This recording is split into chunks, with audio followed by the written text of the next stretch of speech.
Notice they are living to eat. That's where their focus is. You can never become God's storehouse if your stomach is bigger than the future. Esau would have become Israel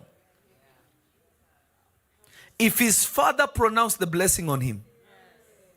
But because his hunger and his stomach was bigger than his destiny, he sold it.